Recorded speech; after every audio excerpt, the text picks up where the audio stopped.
Hello mga boss, kumusta po kayo lahat? Ngayon mga boss, nandito na naman kami ni Danny Boy sa Silly Farm. At may ginagawa kami dito mga boss. Dito mga boss, panoorin nyo to.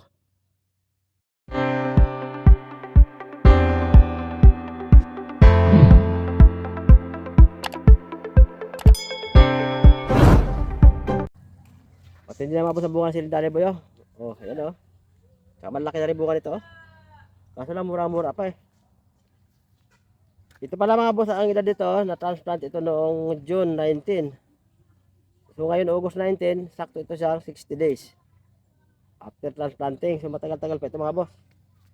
At tingin ko nito baka mga 20 days pa ito bago ma-harvest. Baka umabot ito siya ng 80 days bago siya ma-harvestan ng unang bunga. Kasi murang-mura pa yung mga bunga eh, oh. Oh, you know? Marami sa bunga kaso lang murang-mura pa naman. Eh, napakamahal pa naman ang sili ngayon. Talaga boss, pagka mamahal. Pag mahal, matagal mahinog.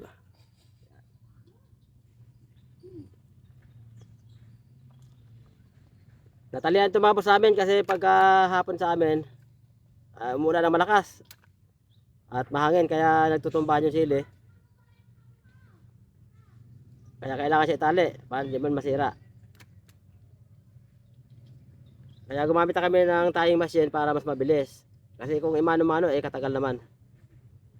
Eh gaano man katagal tutalian, dahil po na to. Pagka ginamitan siya ng mano-mano. Pagka tying machine kasi mabilis talaga. Hindi aglak, ulitin mo, hindi aglak. Hindi mo baka may nag-stoppage yung ano, staple wire.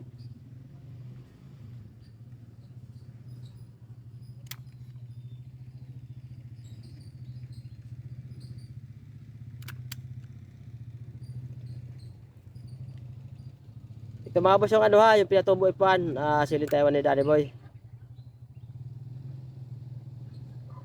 Matagal mahinog yung bunga, mahal kasi sili ngayon eh. Dito ngayon mga boss sa area namin eh, ano yata sili eh, 400 na yata may isang kilo eh. Kita yata 400 yung silin Taiwan. Pinatubo ipuan. Puro man sili dahil bunga oh. Yan yung mga boss oh. Ang laki ng bunga, dami oh. Diba? Ang laki ng bunga. Hindi pa ito Danny Boy gagamitan ng magic.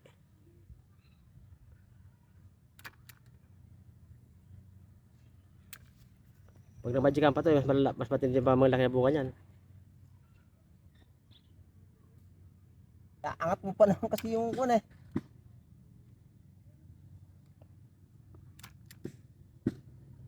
Kawig mo kasi eh. Yo?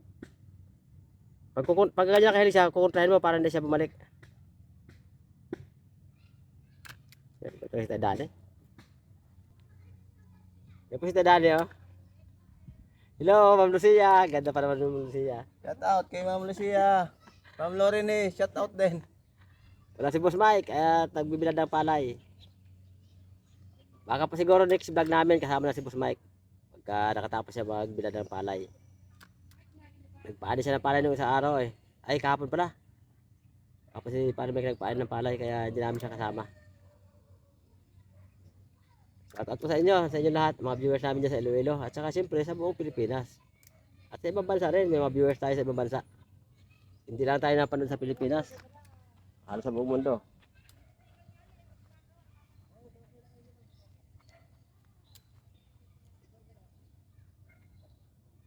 Malakas po kasi mga boss ang hangin sa amin dito pag hapon.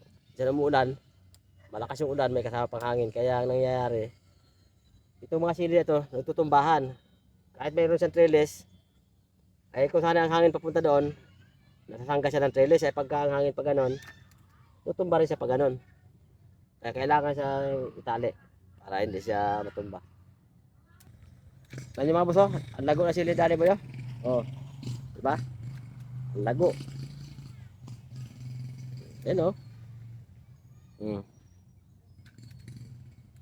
Lago na sili niya oh. Ang dahil pa bunga.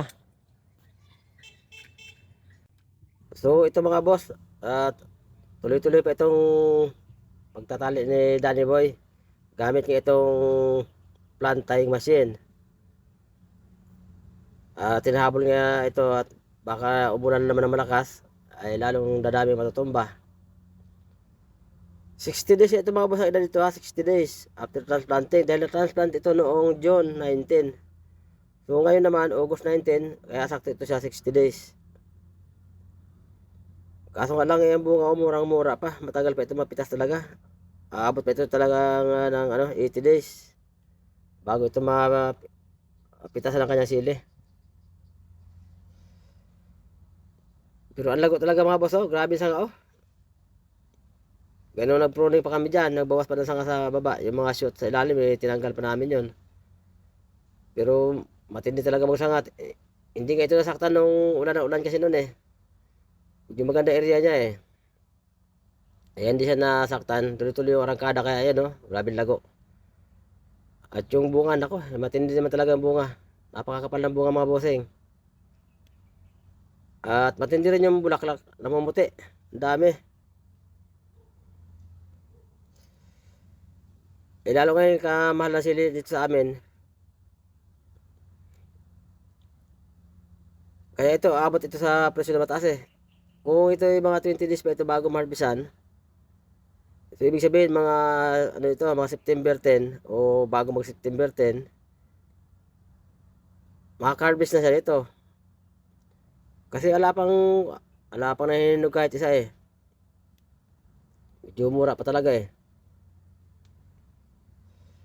Pero may iba tayong kapwa farmers nito na nagtanim na nag-message sa akin. Sabi nila eh yung pinatubo doon nila 68 days lang daw ay nag-harvest na after transplanting. Ay palagay ko yun baka may edad na yung punla na may transplant. Baka 1 month na yung punla may get. Seedling tray. Kaya mabilis na mulaklak. Kaya maaga sila naka-harvest. Kasi doon sa description ng Pinatubo F1 talaga 75 to 80 days ang nakalagay doon sa description. Pero minsan nga hindi naman talaga sumusunod yun. Kasi nakadepende nga rin niya sa sa pag-alaga ng farmers. Kung anong diskarte ang ginagawa. Kaya kadalasan hindi na susunod yung edad na nakalagay doon sa description ng binhi. Ang kinaganda pa nito mga boss, hindi kumulot at saka malinis pa yung bunga niya. Sa bagay bata pa ito. Malalaman ito mga boss pag umabot ito ng 100 days. Kung tamaan ba ito ng lapnos o hindi. Dito malalaman na yung tibay ni Danny Boy. Kung kaya niya ba ito pangalagaan na hindi tamaan. Ayan mga boss, ang laki ng bunga. Ang dami oh. Oh. Kaso lang yung murang-mura pa talaga eh. Ayan oh, punong-puno na bunga sa ilalim oh. At matindi rin yung bulaklak sa ibabaw na mamuti. Ayan oh, kitang-kita naman. Nasa ilalim pa yung camera, hindi pa nakatutok sa ibabaw. Maginhawa kasi mga magtali pagka tayong machine ang gamit, mabilis. Kasi sa tali mo na isa-isang puno yan, ako di katagal. Baka 5 tao hindi pa kaya yung tapusin maghapon yan. Diyan sa tayong machine, isang tao lang yan, sa maghapon kaya itong tapusin. Depende na lang yan kung yung gagamit ng tayong machine, medyo bihasa na yung sanay lang gumamit. Ito si Danny Boy kasi, bagito. Medyo nahirapan pa siya. Kasi ngayon pa lang siya gumamit ng tayong machine. Kaya mabagal pa siya magtali.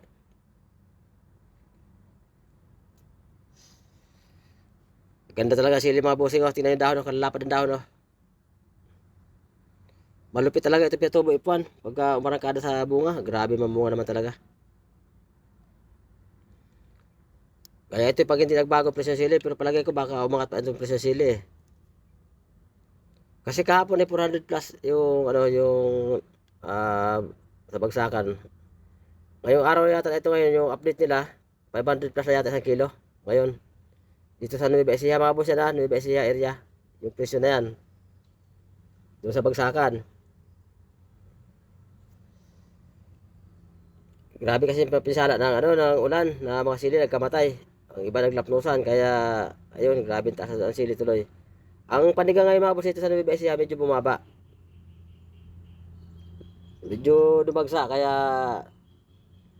mababa kaya presyo ng panigang. Yung Taiwan naman paangat ng paangat halos araw-araw umangat yung presyo. Gawa nga ng bihira ang nagdadala sa bagsakan dahil nga wala kasi siguro mapitas. Yung ibang sili nga nagkamatay na ng ulan ng ulan. Kaya maswerte yung mga boss yung nakabuhay ng sili ngayon. Dahil kahit paano kikita siya na sa pool niya mataas ang presyo. So siguro mga boss, hanggang dito muna kami ni Danny Boy at ituloy-tuloy pa muna namin itong pagtatali para matapos ito bago man lang maghapon kasi minsan dito alas 4, alas 5 bumibiray ulan naman lakas paghapon at may kasama pang hangin. So mga boss, bye-bye muna. Abangan ang next video. Bye-bye.